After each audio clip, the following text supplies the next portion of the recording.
I knew it. I shouldn't have been invited here tonight. You should have included me out. Because the minute I touch those red letters, love your enemies, half the room brightens like a Sunday school banner, and the other half gets that look that says, yes, yes, in general. It sounds marvelous, embroidered over the baptistry. It sings beautifully when the choir stands tall. But if I dare to whisper it over the one person you have privately consecrated as surely, safely, undeniably wrong, then the hymn chokes in the throat. I have been there. In the silence of my own soul, I have held a neat little court with me as judge, me as bailiff, me as the one mercifully praying that sentence be long. And then I opened the book I promised to love and found fire where I wanted lullabies. But I say unto you, love your enemies, bless them that curse you, pray for them which despitefully use you and persecute you. That is either a cruel joke or a detonator placed under the altar of our certainty. Let me give you the diagnosis before we sweeten it with music. If you still need an enemy, humanhood is still your religion. There, I said it. The personal self, this cherubic little bundle we defend with scriptures and spare keys, requires an opposite to feel real. It thrives on againstness. It must be right, so it must have wrong. Like a shadow that swears the sun exists to give it dignity, it whispers that my goodness requires your badness for contrast. And so love your enemies does not arrive as comfort. It arrives as an eviction notice. It threatens the one sacrament humanhood will not surrender. The right to be right, the thrill of being wronged, the quiet nectar of superiority sipped behind devout eyes. We are not going to polish this phrase into a valentine. We are not here to turn Christ into a social worker, delicately suggesting we be nicer. He was not issuing etiquette. He was detonating the identity that retaliates. When he said, I say unto you, he pulled us out of the old courtroom entirely. He did not say, behave nobly while remaining the same person. He revealed that the retaliating me, the one who burns incense to outrage and calls it conscience, doesn't exist in the life of God. And so the command is a surgical blade. It does not improve the old self. It removes it. Now, I know what you think love means. You think it means that warm flutter when your side scores, that tremble in the lip when you read a tragic headline, that soft glow when your group gathers and nods.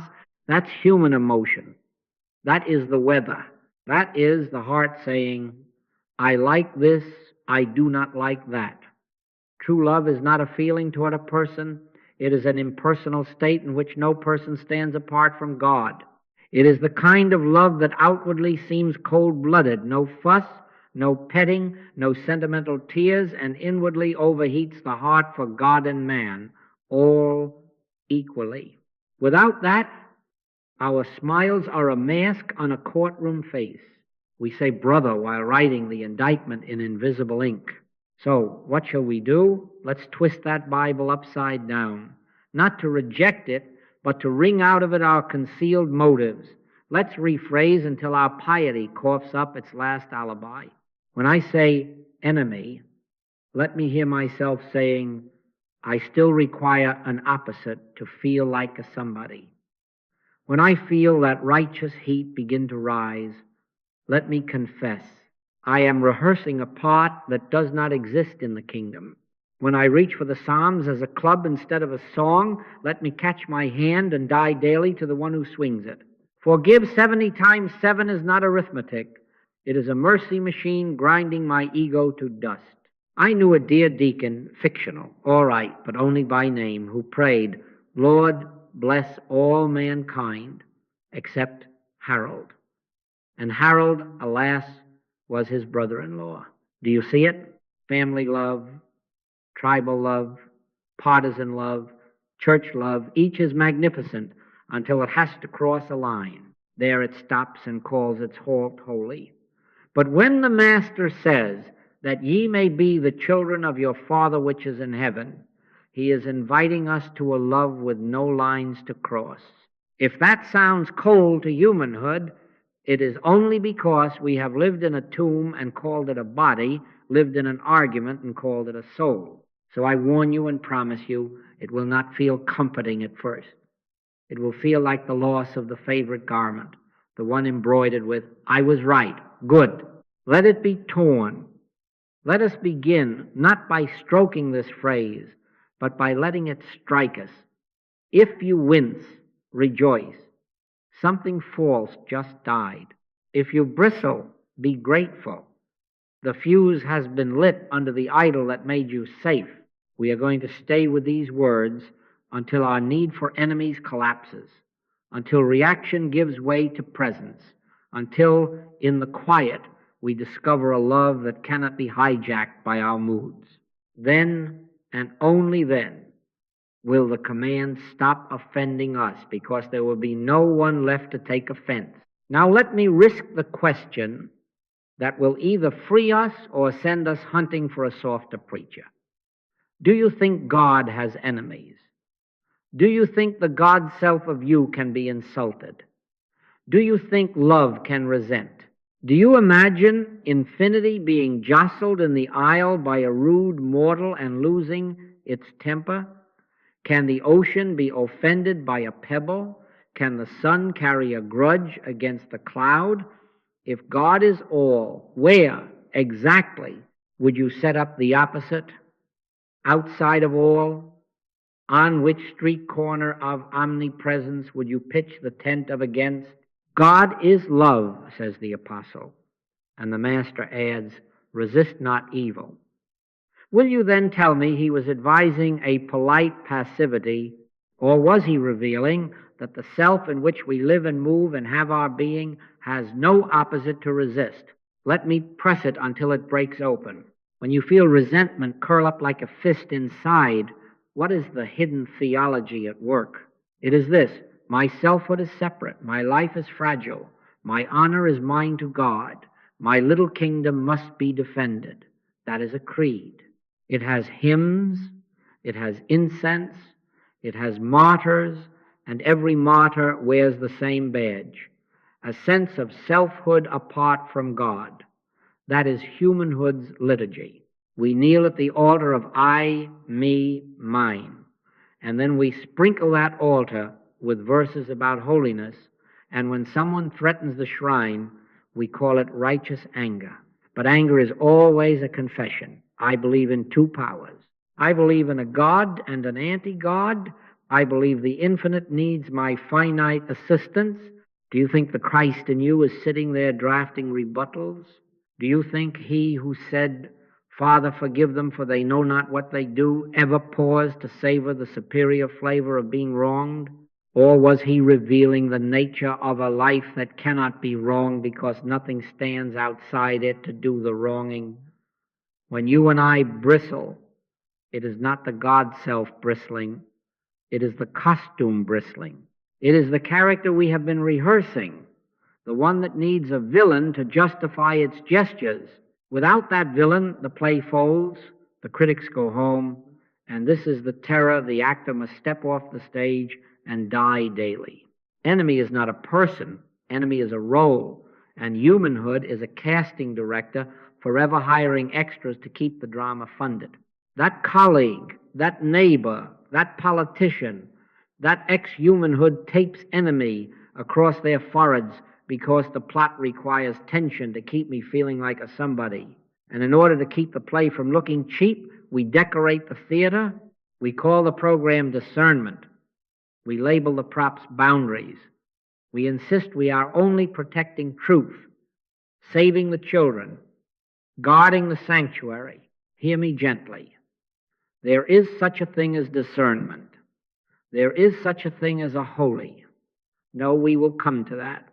But much of what we parade as discernment is condemnation tailored in church clothes. Much of what we defend as boundaries is the ego protecting its jurisdiction. Do you think omnipotence is scanning for threats? Do you think omniscience is surprised by a rumor? If God be for us, who can be against us? It is not a pep talk, it is metaphysics. It declares a universe in which against has no independent seat. So when I am boiling, I must tell the truth on myself. Someone in me is afraid. Someone in me is separate. Someone is living inside the tomb and calling it me. That someone will quote scripture if it helps, will cry humanitarian tears if they sell tickets, will even perform charity with a hidden prosecution brief tucked in the sleeve. That someone must decrease. Before we can love anyone, we must locate who it is that refuses to love and what it is protecting. Let's not hunt outside for better conditions while leaving the old king on the throne within. Let us sit very still and ask, who is angry? Who is insulted? Who is drawing up the indictment? If the answer is a name, a biography, a wounded history, that is the one that must go to the cross today. Be ye therefore perfect, the Master says, whole, undivided, not a split self bargaining with shadows. When the bargaining voice subsides, love remains, not a mood, not a manageable warmth, but the presence that does not know an opposite. And where there is no opposite, there is no enemy. Where there is no enemy, there is nothing to forgive. Where there is nothing to forgive, there is only God being God, and you outside the tomb, free to use your mind, your body, your words as instruments of a life that cannot be provoked because it cannot be divided. Now we must face the most dangerous misreading of all. We have taken the word love and filled it with our weather. If love is a feeling, then when the Master says, love your enemies, he is asking you to manufacture a mood for those who frighten you. And so you will smile like a brave doll while your stomach knots. You will say, bless you, while your mind writes subpoenas, and you will call that obedience. That is not love. That is inner violence with a polite soundtrack. It is why some of you are exhausted from doing good. You have been pouring human emotion into a furnace that requires no fuel. Let's twist that Bible upside down, not to dishonor it, but to unmask our theater. Suppose love is not the tremor in the chest, not the lip that wobbles when you behold a sad story, not the heat that rushes to your friends and withdraws from your foes. Suppose love is a state, impersonal, radiant, non-transferable, more like the sun than like a mood swing. God is love, says the apostle. Not God is sometimes loving when you are agreeable. If love is God's own nature, and if in him is no darkness at all, then this love cannot be hijacked by my reaction. It does not flip on for my side and shut off for yours. It simply is, and in its isness, it reveals what is true in you and what is false in me without condemning either. Pity is the counterfeit that keeps our superiority intact. Pity says, you poor thing, I, from the highlands of righteousness, extend a small bridge to your low estate. Pity needs two selves, helper and helped, noble and needy, savior and saved. It is a courtroom with nicer lighting. Impersonal love dissolves the stage entirely. It does not rise above you to reach down. It refuses to see a down at all. It beholds God where I am tempted to behold a problem person. It looks through, not at. It says, with the Master, judge not, and with Paul, love never fails. Not because it has superior stamina, but because it has no opponent to wrestle. Do not mistake insulation for indifference. I am not inviting you to become chilly saints who live in a moral refrigerator.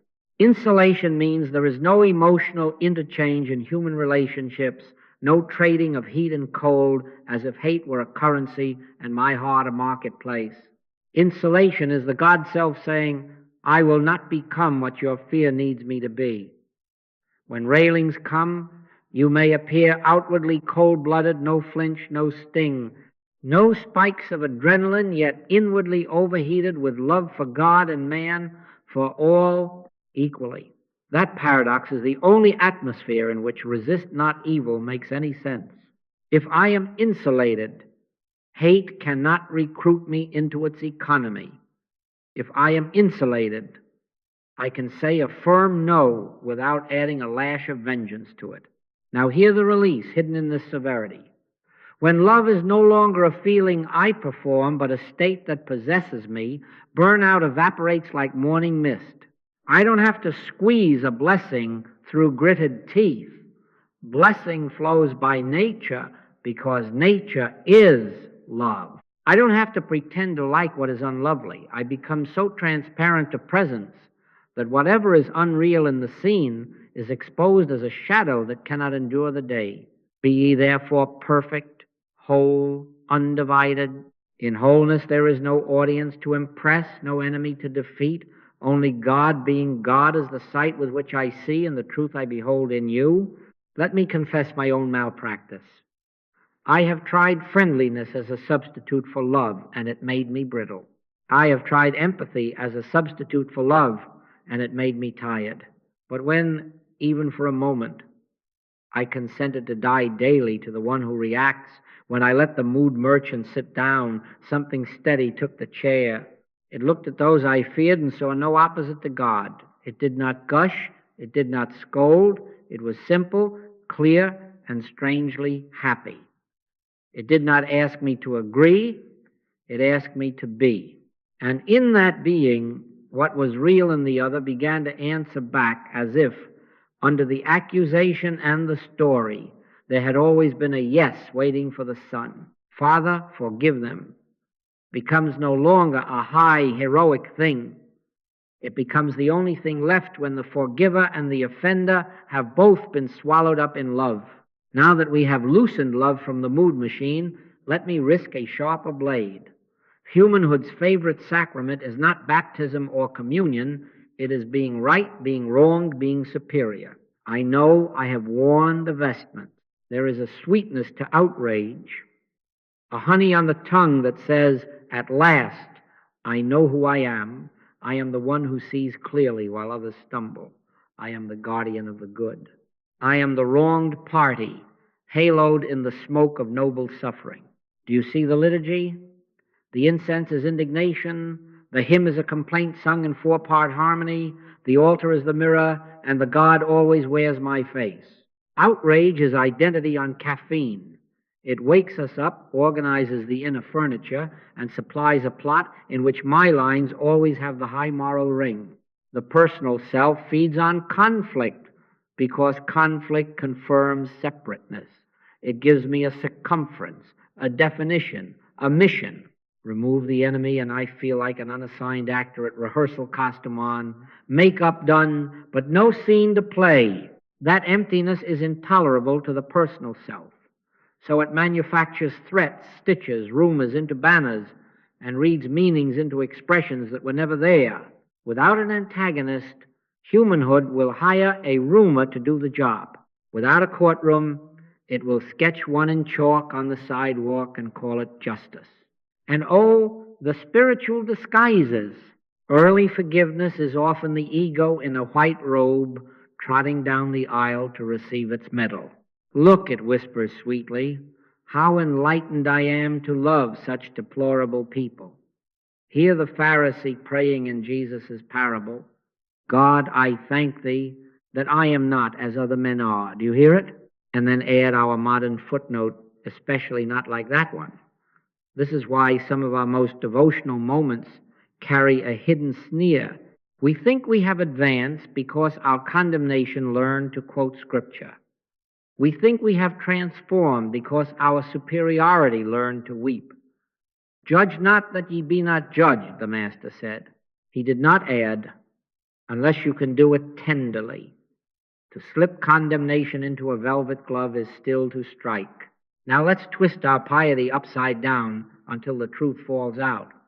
The point is not to improve the personal self into a kind of judge. The point is to relinquish the judge.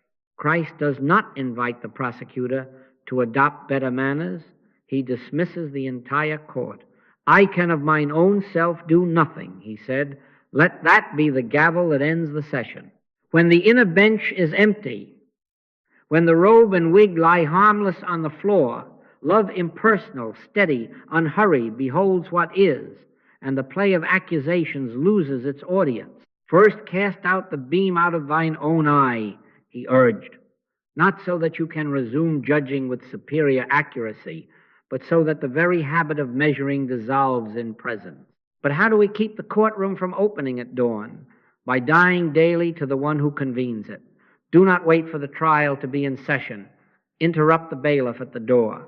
The instant you feel the delicious heat of being right rise in the chest, do not ride it, question it. Who is being heated? Who is scribbling the indictment? Who needs a villain right now so that I can be the good one? Stop there. Take no thought. The master said, do you hear how practical that is? Do not take the thought into your mouth. Do not chew it. Do not season it with verses. Do not serve it to your friends. Stand outside the tomb you attempted to live in, and from that outsideness let a different authority speak. Father within, be the only self here. If a word must be said, let it be clean and firm, but let it carry no aftertaste of superiority. If a silence must be held, let it be unarmed, not sulking. Outwardly, be cold-blooded to the bait. Inwardly, overheat with love for God and man. Practice this interruption until reflex becomes realization. You will find that each time the judge is not seated, the enemy cannot enter because there is no court to try them in and no good one left who requires their guilt to feel alive. Now, before the court in us sneaks back from recess, let us take the red letters out of their museum glass and see if they are living or only framed. Ye have heard that it hath been said, an eye for an eye, and who among us has not heard it in our bones? It is the reflex creed of humanhood. Match, mirror, retaliate. But then the master, with a simplicity that unseats governments within, says, but I say unto you, resist not evil, love your enemies, pray for them which despitefully use you. Do you suppose he was upgrading Moses with a more refined etiquette? Or do you hear him closing an age and opening a self? If the old law kept order in a tribe, the new life reveals a universe where the tribe has no borders, where God is love, and therefore there is no sanctioned opposite to hate, no divine warrant for my delicious vengeance. Let me press you with a kind of question that gets me uninvited. When you feel the itch to pay back, which scripture are you living from, even if you never crack the book? If eye for eye is your autopilot, you can hang across from the mirror and still drive by Mosaic reflex. Christ does not ask us to decorate our reflexes. He reveals that retaliation is ignorance performing in a borrowed costume. Forgive 70 times 7, he says, not to burden your arithmetic, but to starve the actor who needs your grudge to be somebody. 70 times 7 is a mercy machine. Keep it running until no one is left on the stage to keep score. This is why I have told students, and I tell you plain, do not quote to win, rephrase to awaken. Scripture is not a cudgel for superior people. It is a key for imprisoned ones, and the prisoner is the retaliating eye. Take the red letters and turn them in your mouth until they turn into you. Resist not evil becomes Father within. Be the only strength here. Let me be too whole to push against a shadow. Pray for them which despitefully use you becomes, I will not enter the marketplace of heat and cold. I behold God where the story tempts me to see a culprit. Love your enemies becomes, I release the theater that requires them. Do you see how the form changes while the truth remains? The words are not sacred because they sound like King James. They are sacred because, rephrased, they become consciousness rather than quotation. Have a red letter New Testament in your pocket or your purse. And if the print is too small, copy one line on a card and carry it like flint. Each morning, not as law but as mirror, hold a single saying before the heart. Where today does humanhood still govern me? When the old reflex twitches, there you found your verse for the day. Do not recite it at the offender, recite it at the actor in you who wants the scene. Whisper it until the heat goes down and presence rises. Then act. If a no is required, let it be clean. If a yes is asked, let it be whole. If a silence is the truth, let it carry no sulk. This is not moral heroism. It is spiritual physics. Where God is experienced as love, retaliation cannot find a self to inhabit. Hear the shift. Christ's words are not a command to be nicer, not a demand laid upon a weary ego to perform saintliness. They are a revelation of reality in the life that is God as us. Retaliation does not belong. It has no oxygen. The moment we treat the sayings as etiquette, we bend under a yoke and call it holiness. The moment we accept them as unveiling, the yoke drops because the ox has vanished. The separate self that dragged the plow is gone. Do this daily, small, steady, simple. Not to earn merit badges, to dissolve a false center. Then, when the so-called enemy appears at the door of your office, on the screen in your hand, at the table in your house, you will not hand them your peace to buy a momentary feeling of victory. You will meet them from the center that cannot be provoked because it cannot be divided. And that is the only ground on which the word enemy begins to lose its letters, until nothing remains to fight and nothing remains to forgive, only God, being God, as the clarity with which you see and the clean strength with which you live. Let's make it plain. You walk into the meeting with your notes like flint. You have sweated through the nights to bring clarity, and before the first slide breathes its light, your cheerful colleague chuckles, as we discussed last week, and proceeds to offer your labor as if Providence whispered it to him over breakfast. The table nods. A small joke follows at your expense, and the laugh lands like a coin dropped in a box labeled, "Who's important here?" Do you know that tightening in the gut, that heat at the back of the neck, that split-second vow, I will fix this. I will show them. I will rise in such confidence that God himself will ask for a copy of my deck. There it is, the personal self springing to its feet, robe and gavel in hand, ready to convene court. And all the while your face smiles thinly, your pen moves, and your heart signs a covenant with a very old God, reputation. Let me risk the question that spoils the fun. Do you suppose the God self of you is awaiting a performance review? Do you imagine the infinite reading the minutes and adjusting your worth by a vote? Who precisely is endangered when a rumor steals a line from your script? Not the one who said, "I am the life." It is the actor, the costume, the bundle of history and habit that has been living inside a tomb, this body, this role, this name as if it were life. My value is how they speak of me. My safety is in controlling the narrative. That is the creed pulsing in the temples when a colleague trims your dignity. Hear it and answer. If my value is God, what tribute can an office extract or deny? If my safety is the presence in which I live and move and have my being, what control must my hands clutch? I am not counseling passivity. I am diagnosing the self that reacts. First the refusal, then the action. Refuse what? Refuse recruitment into the old marketplace of heat for heat. Resist not evil, rephrased, becomes, I will not push my being against a shadow and call that strength.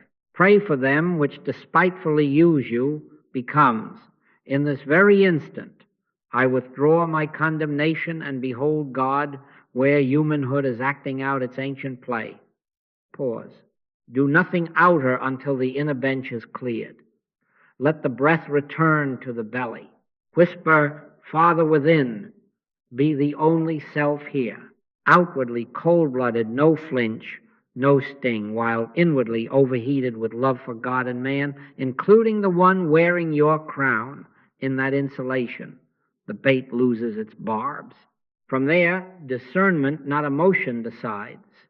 Love is not indulgence. Love is not letting a thief rehearse with your instruments. Love is clarity without hatred, boundary without venom, a no that carries no aftertaste of punishment. You may document the fact. You may ask for a private meeting and speak cleanly. Here is the work, here is the timeline, here is the credit trail. You may copy a supervisor not as a lash but as light. If your words cannot be crisp as mountain air, wait. Take no thought, the master said, not even noble thoughts, until the reactor has been buried and the witness has risen. Then the same sentence that would have been a club becomes a key. You will be surprised how often, when you do not need to punish, the right words appear, the right silence holds, the right consequence unfolds without you playing sheriff. What changes? Sometimes the colleague repents, sometimes he doubles down, sometimes a door opens elsewhere and you walk through head high, heart unarmed. The outcome is secondary. The first miracle is nearer. The moment you no longer need him to be wrong for you to be right, you are free to see what actually serves. You stop bargaining with shadows. If God be for us, who can be against us ceases to be embroidery and becomes oxygen. You are no longer living inside the body as tomb, suffocating for reputation. You are outside, using it as an instrument, voice, steady, spine, soft, eyes clear. And should you receive honor, let it slide like rain off a roof. Should you be ignored, let it pass like a breeze. Money, title, credit, marbles to play with, not altars to die upon. In conflict, love means this: I will not let your conduct decide who I am. From that center, you may write the email or delete it. You may confront or defer. You may stay or go. But you will not react. You will respond from the self that cannot be diminished. And in that atmosphere, the category enemy begins to thin. What stands before you is not a rival with power over your life. It is humanhood doing what humanhood does, and God being God as the clarity with which you see and the clean strength with which you live. Now let us test these pretty principles at the table where silverware rings like swords, siblings, in-laws, inheritances, old humiliations. Have you noticed how quickly family becomes a miniature nation with rival flags, border disputes, and a department of historical grievances that never closes? I walked into my family home once with a benevolent smile so wide I thought heaven might draft me. 10 minutes later, a single sentence from an older relative reduced me to a 12-year-old prosecuting attorney with a memory palace full of exhibits. Ah, yes, Exhibit A, the day she humiliated me at the piano. Exhibit B, the ring mother promised me and accidentally passed to my cousin. Exhibit C, through Z, glances, jokes, your kind never. And the famous, after all we've done for you. Do you know that liturgy? We can chant it without a hymnal. Let me ask us the questions that make us squirm. Do you think the God self of you needs an older brother to apologize before love can breathe? Does omnipresence have in-laws? Can the sun resent the cloud named Aunt May? Who is my mother? And who are my brethren? The master asked and then swept the circle wide. Whosoever shall do the will of my Father, the same as my brother and sister and mother. Hear it not as a rebuke to your people, but as a rescue from the tribal God named my side. In aloneness oneself there are not two powers battling for a sofa and a blessing. In aloneness there is no opposite self to defeat. There is only God being God as all. But humanhood loves its ancestry as identity. We bow to the idol called personal history and feed it with replayed scenes until the present can no longer enter the room. Love keeps no record of wrongs, Paul says. We counter with an Excel sheet of trespasses and a tab labeled interest. That ledger is the secret sacrament of family enemies. It keeps me the wounded child and keeps you the villain, because without those roles, our play has no climax. And the actor in me, hungry to be, somebody must die daily. So we turn the crank, we narrate, we accuse, we call it truth-telling, Hear me gently. Much of what we call honesty is embalming. It preserves the past so we can worship at its tomb. Let's twist the Bible upside down until life falls out. Honor thy father and thy mother. Yes, but honor them as the place where God appears, not as permanent authors of your fate. Remember ye not the former things. Behold, I will do a new thing. Isaiah sings. You cannot behold the new with a prosecutor's brief in your hand. Begin here. No condemnation. Refuse to hold them as the sum of their worst moment. Refuse to hold yourself as the child fixed at the worst age.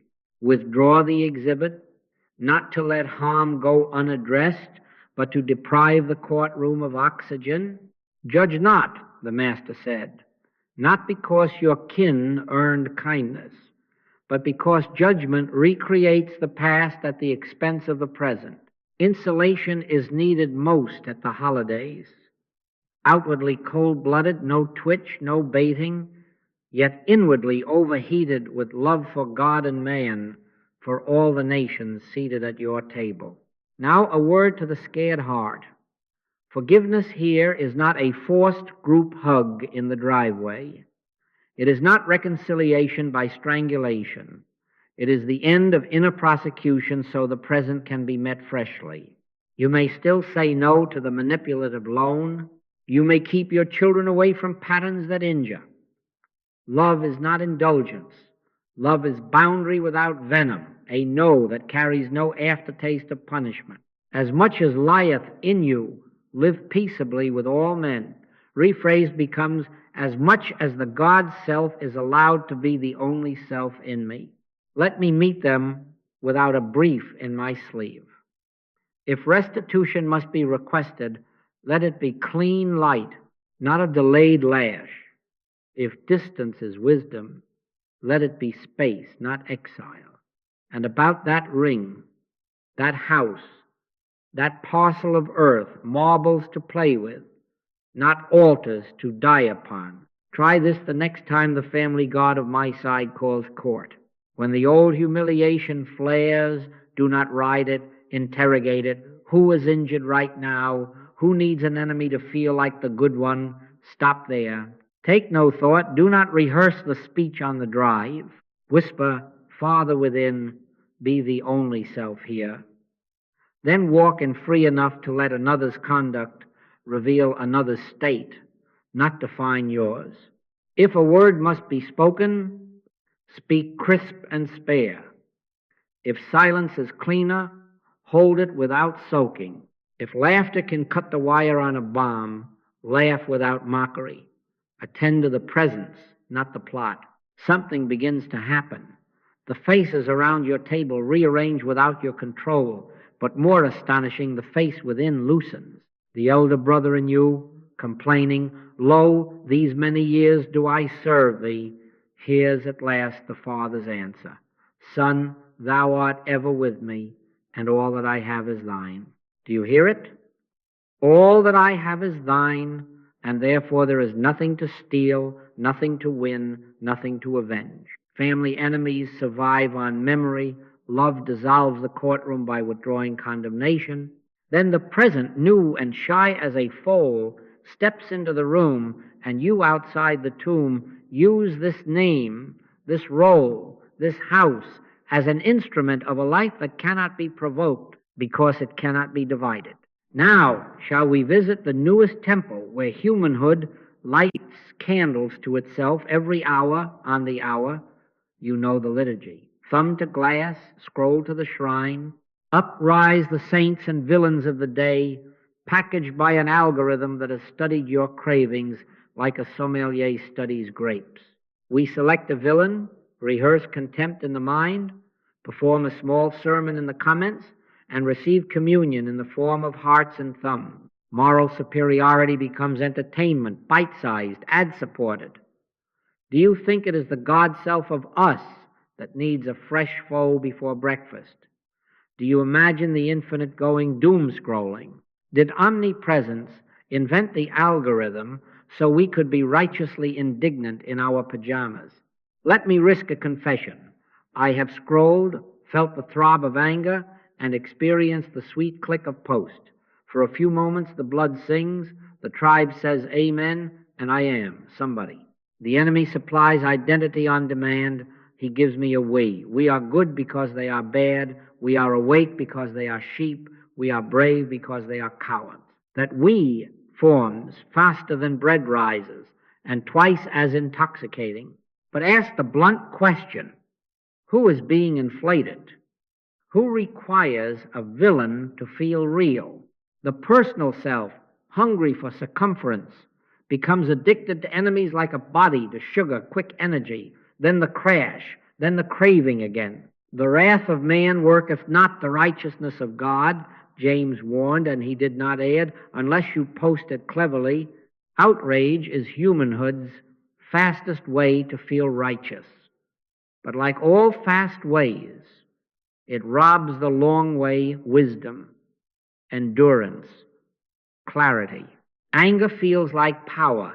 Notice how quickly it turns into helplessness when the numbers don't move, when the trolls multiply, when the world refuses to be fixed by our temperature. We sit there, glowing face in a dark room, and our inner bench convenes court against a planet. Meanwhile, the soul wilts, the nervous system frays, and witty mistake agitation for engagement. Hear me kindly. Most of our online wrath is prayer to a false god. We offer our peace upon its altar and call the smoke influence. Now, do not hear me urging withdrawal into a cave with a dial-up Bible, insulation, not indifference. You may act, vote, speak, organize, resist injustice. Indeed, you must, where love lights that path, but do it uninvadable. Outwardly cold-blooded, no flinch, no sting, no adrenaline tax, yet inwardly overheated with love for God and man, for all equally. Impersonal love will say no to harm without attaching the hook of hate. It will expose a lie without weaving a personal noose. It will endure long campaigns without burning its fuel on theatrical fury. Be not overcome of evil, but overcome evil with good.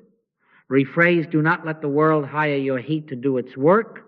Bring another climate, the climate of God as love, where clarity is bright and cruelty finds no purchase. What does this look like between your thumbs before the post pours? Take no thought. Do not take the thought into your fingers. Let the first draft die with the self that wrote it. Whisper, Father within, be the only self here. Ask, is this clarity or a craving to be somebody? Is this light or a lash? Would I press send if no one could see my virtue? If you cannot tell, wait. Love is not in a hurry. Egotism always is. When you do speak, let the words be clean as mountain air. If you must name a wrong, name it without adding a scar. If you must rally, rally without enemies. Yes, it is possible. Call forth the good, not merely denounce the bad. And if you need to log off without sulking. Put the phone down as you would put down a hammer when the nail is set. Let's twist the Bible upside down until the algorithm loses its crown. Bless them that curse you becomes refuse to replicate the virus in your feed. Pray for them which despitefully use you becomes be too whole to harvest your identity from their contempt. A soft answer turneth away wrath, whispered by Proverbs, becomes in our time. A clear word without heat ends more threads than your best zinger. Followers, clicks, virality marbles to play with, not altars to die upon. Now I must tell you the part no one clicks for. The toughest enemy is not online. It is the actor in us that needs the online enemy. Until that one is seen and surrendered, tomorrow's timeline will gladly supply a new villain and a fresh we. We will pass from rage to rage, ever studying darkness to prove we love the light. So tonight, die daily to the scrolling self. Close the court before it opens. Stand outside the tomb of your screen. and let the God self be the only self that speaks, the only self that sees. Then act where you are led, but act from a presence that cannot hate and so cannot be exhausted. In that climate, the category enemy begins to thin, even on a screen built to fatten it, and conscience shines clearer for having never been traded for heat. Now for the part I dislike saying because it ruins my saintly resume.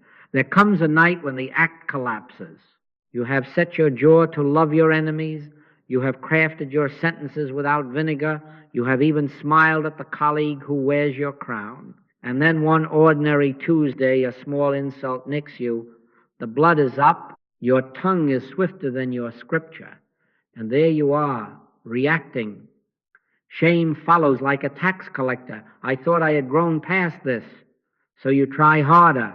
You practice a more careful smile, a more refined tone, a subtler superiority. For a little while, it works. You feel the inner honey of being the magnanimous one, and then it fails again. The mask slips, the actor tires, the sweetness curdles. This is not your doom. This is your doorway. Do you think it is the God self of you that is exhausted by loving? Do you imagine omnipresence breaking a sweat, tallying how many enemies you forgave before breakfast? Or is it not rather humanhood borrowing holy words to perfume its hunger for identity? I have said before, and I say it again because I learned it in sackcloth, the start of the spiritual life is a state of self-deception. Prideful self must puff itself even in his light. Early on, we love enemies as a performance. We forgive as a means of remaining somebody, especially somebody who can advertise not being somebody. There is a perverse dividend to being the one who loves. We sleep in a halo. We stitched ourselves. The dark night of right is when God takes the spool of that thread from your fingers. The inner reward is withdrawn. The thrill of being above it dissolves. You cannot sustain the image. Your prayers taste like chalk. My God, why hast thou forsaken me? Not theology, but the unmasking cry of an actor discovering there is no audience left for the role. Hear the mercy. The Father is not gone. The role is dying. He must increase, but I must decrease. Or, as the Master placed the axe at the root, I can of mine own self do nothing. In that sentence, the actor's contract is canceled. What remains is not a better temper, but a different source. Without me ye can do nothing is not a scold. It is a rescue. We are delivered from manufacturing love and are grafted into love's own life. Not I, but Christ liveth in me. When the identity of the one who forgives dies, forgiving ceases to be a performance and becomes a climate. You do not push, you are carried. You do not choose between sharp words and soft ones. You speak or fall silent from a center that cannot hate. Outwardly cold-blooded, unprovocable, clean, yet inwardly overheated with love for God and man, because it is God loving as you, not you muscling God. Let's twist the Bible upside down until the truth spills out where we can drink it. Whosoever will save his life shall lose it becomes, if you insist upon saving your spiritual image, you will lose love. If you surrender the image, life will find you. Take no thought becomes. Do not feed the manager of your reputation, not even with noble thoughts. Not my will, but thine be done becomes. Not my goodness, but thyself be my life. And here die daily stops being dramatic and becomes kitchen table work. A dozen times before noon, retire the actor. When the old sweetness of being right warms the chest, stop, do not sip it. When the shame of failing the role chills the gut, stop, do not fix it. Whisper, Father within, be the only self here. Let the need to be somebody right, wrong, superior, even spiritual fall like a robe from your shoulders. Do nothing until the breath settles and the witness stands where the performer stood. Then, Whether you love an enemy or cross the street, it will be from love, not toward a better image.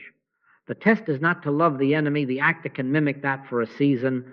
The test is to survive the death of your identity as the one who loves.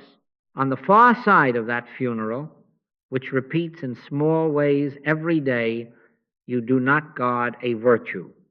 You abide in a presence that cannot hate.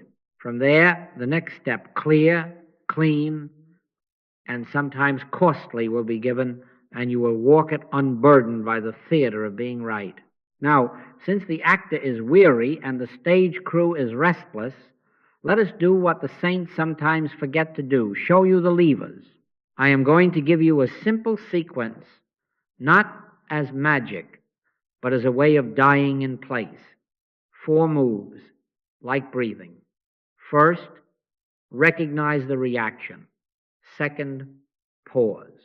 Third, turn inward and relinquish judgment. Fourth, rest until the presence that cannot hate is the only one left to move the hand and the tongue. Then act or do not out of that. Recognize the reaction.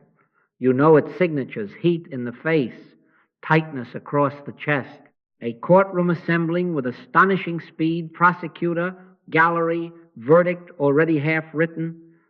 A sentence drafts itself, how dare catch it there earlier than last time. Do not despise yourself for having a nervous system. Just refuse to let it be your steering wheel. It is a dashboard, nothing more. It reports. It does not decide. Ask the question that breaks the spell. Who in me is heating up? Is it the God self or the costume that believes it is the show? Do you think the infinite paces, checks a mirror, and rehearses a comeback? If it is not the God self, then do not proceed on its orders. Pause. Do nothing outer yet. Be still and know that I am God. Be still in the email draft. Be still in the doorway. Be still at the wheel.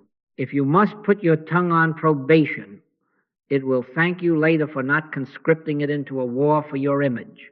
Outwardly cold-blooded, no twitch, no flinch, while inwardly overheated with love for the one who is your life and the life of the one before you. This is not passivity. This is the refusal to pour gasoline on a picture and call it power. Resist not evil is not do nothing. It is do not energize the shadow with your personal push. Turn inward and relinquish judgment. Whisper, Father within, be the only self here. Then do the most scandalous thing religion can imagine. Drop your brief.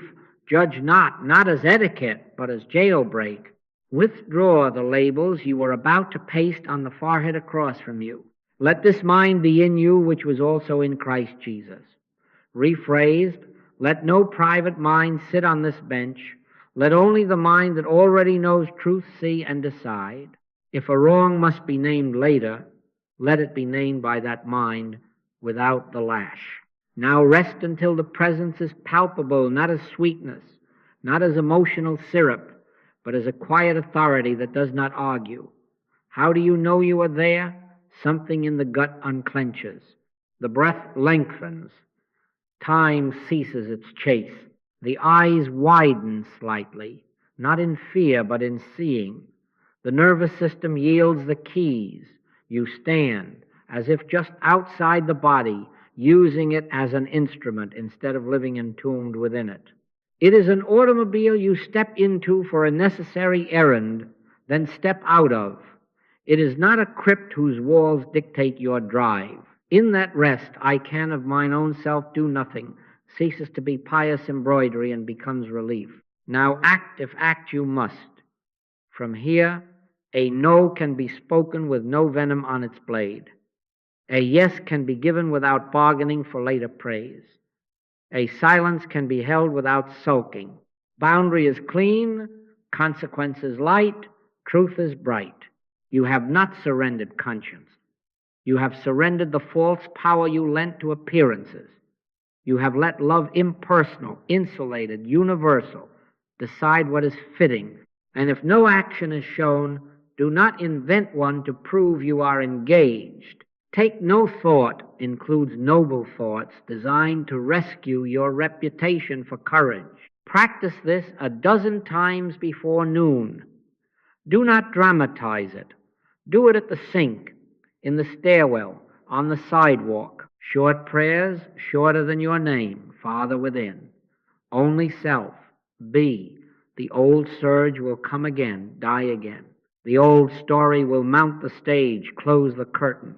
Daily, hourly, moment by moment, retire the actor and let the witness stand. This is pray without ceasing in modern dress. What begins to happen?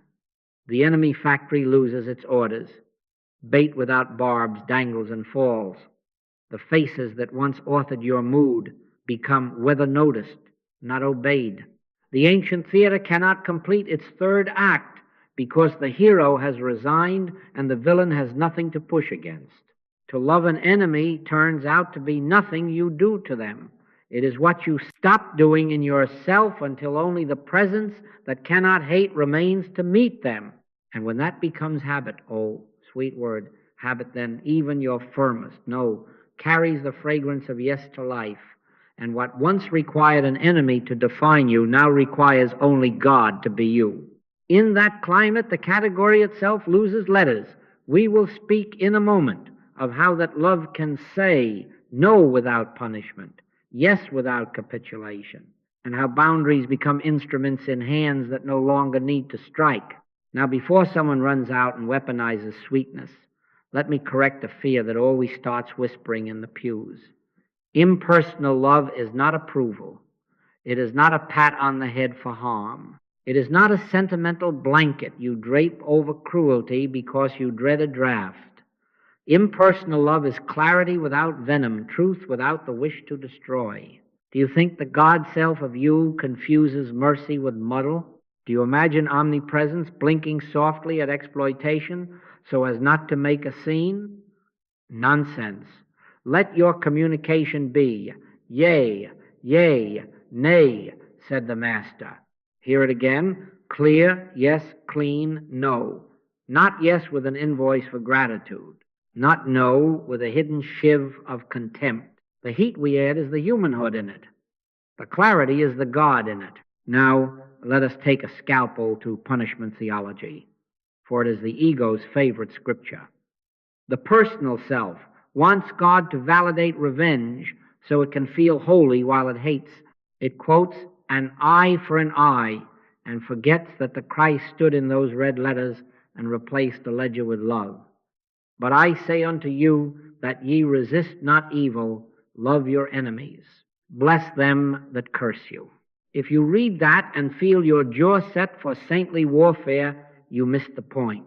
This is not a harder morality. This is a different life. Vengeance is mine. I will repay, saith the Lord, has been preached as celestial payback, but turn it right side up. Release vengeance. It doesn't belong to humanhood. Let God be the only presence, the only law.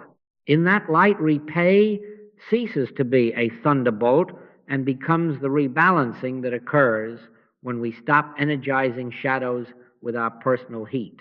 God as love is not a cosmic cop. God is the life that, when allowed to be all, dissolves the crooked by revealing the straight. What then do boundaries look like in this climate? First, a no without contempt. You can decline the deal, the demand, the seduction, without adding the theater of judgment. Speak short, spare, and present. No is a complete sentence. It need not become a courtroom. Second, distance without dehumanization. Remove yourself or another from a setting that injures, and do it as you would move a candle from a draught, not as exile, but as wisdom in motion. Third, consequence without hatred. If you are entrusted with authority, parent, manager, magistrate, let consequences be firm and uninflamed. Outwardly cold-blooded, no twitch that feeds the drama, yet inwardly overheated with love for God and man, even for the one receiving the limit. Because you are not proving power, you are honoring order. Let's twist that Bible upside down until practicality walks out. Judge not becomes, withdraw the insult you are about to paste on their essence. Be wise as serpents and harmless as doves becomes. Let your discernment be sharp, your presence unpierceable, and your heart unarmed. Forgive 70 times 7 becomes. Let no record-keeping self run the treasury. Let love keep the books. Boundaries held by humanhood feel like barbed wire. Boundaries held by the God self feel like the banks of a river strong enough to keep the flood from drowning the field, gentle enough to let the water sing. Now, service. Practical, non-theatrical service. Do not go about collecting patience for your spiritual vanity. Do not make others your emotional project. That is how humanhood feeds itself on the appearance of mercy. Let help be by call, not conquest. When sincerely approached, respond wholly day or night if need be until harmony is restored, then get out. No lingering to harvest thanks, no pity that leaks into exhaustion. Our heart must burn with joy for the Christ, not yearn with sticky sympathy for the poor. Sympathy depletes and entangles. Impersonal love clarifies and frees. If no call comes, do not invent one. Take no thought. Extends to heroic fantasies. And the fruit? Do not expect a perfect world to kneel at your newly calm feet. Expect instead a liberated consciousness that can walk any world without needing an enemy to be itself. Expect the quiet discovery that anger is not your engine and punishment is not your gospel. Expect to find yourself outside the tomb of body and role, using them as instruments, not as identities. Then, when harm appears, you will not be hired by it, you will be sent to it. A no will be merciful, a yes unhooked, a silence weighty. This is the end of punishment theology in you, the end of hate in religious dress, and the beginning of a life where love, impersonal and universal, does the seeing, the saying, the setting of boundaries. From here, one more step, and the category enemy itself cannot stand, for where love is all, who remains to oppose? Let us finish there. So we arrive at the question I hope we could dodge, and which I confess has been stalking us from the first sentence. If you still need an enemy to feel honest, which religion are you practicing? If the pulse steadies only when someone else is wrong, if your mornings ask for a villain as your coffee asks for heat, then humanhood, old altar with new candles, is your temple. Ye have heard that it hath been said, Thou shalt love thy neighbor and hate thine enemy. But I say unto you, love your enemies, that ye may be the children of your Father which is in heaven. For he maketh his sun to rise on the evil and on the good. Hear it in its scandal. The sun does not interview the field before it shines. Do you think the God self is checking a list to see who deserves a dawn? Or is it we tired children with bright toys who keep score to know we exist? Let us attempt the final test together. Name your enemy quietly right now. See the face, hear the offense, feel the heat begin its little chemistry set.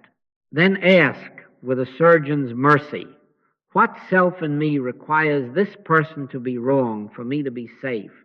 Do you think it is the God self of you who needs a case to keep its borders? Does the infinite consult your injury before being infinite? Or is it the actor again, the humanhood that grazes on condemnation as cattle graze on grass, that requires a contrast to cast a shadow and call it me? Perfect love casteth out fear. Casting out is not fighting out. It is what happens when the lamp is lit and we stop hiring the dark to prove we own a bulb. The freedom that follows is disconcerting to a world drunk on heat. Outwardly, you will appear almost cold, unprovocable, spare in word, uninterested in theater. Inwardly, you will burn with a tenderness that has no target and therefore no fatigue. Peace I leave with you. My peace I give unto you. not as the world giveth. Not the peace of having settled a score, the peace of having no score to settle. From that climate, laughter returns, clean laughter, because righteousness has shed its joyless frown and found a spring. He that believeth on me, out of his belly shall flow rivers of living water, not trickles for friends and droughts for foes, rivers without border guards. What shall we do then? With our hands and ours carry the red letters. Yes, literally slip them into your pocket or purse. Open them on buses and between meetings. Rephrase them until they slip past the mind that loves footnotes and pierce the actor who loves applause. Love your enemies becomes withdraw your need for enemies. Forgive 70 times 7 becomes let no accountant self keep the ledger. Let love keep the books. Take no thought becomes do not hire the anxious planner who must punish or reward to feel in control. And when the old indignation rises, stop mid-breath and whisper, Father within, be the only self here. Do it before the first word is born. Do it at the sink. Do it in the hallway. Die daily, small funerals, no flowers until the enemy factory runs out of parts. When the category finally collapses, and it will, first in minutes, then in hours, you will not float. You will become beautifully practical. A no that liberates, a yes that does not bargain, a silence that ends an argument without scoring a point. You will step outside the tomb of identity, use body and title as instruments, and find you cannot be hired by hate because there is nothing in you on payroll. In him we live and move and have our being. From there, what religion remains? Not the religion of winners and losers, not the old covenant of praise for our side and fire for theirs, but the living way of impersonal love in which enemy is a word that has lost its evidence. When you no longer require an enemy, you have stepped out of humanhood and into life. Now, I know this will not sound sensible to the accountant mind, the one that needs 2 times 2 to be 4 and an enemy to be purpose. It will mutter about loopholes and ledger lines and ask for a theology of exceptions. Let it mutter. The soul that has grown tired of war will hear the sense beneath the sums. Take up the red letters, twist them into your own language. Let them expose every last thread of condemnation until they leave you garmentless and free. Walk from this room outwardly cold-blooded and inwardly overheated with love for God and man. And if tomorrow the actor clears his throat, smile, bow him off stage, and return to presence, there, without opponent, without applause, without the old fever, love lives you. And where love is all, who remains to oppose?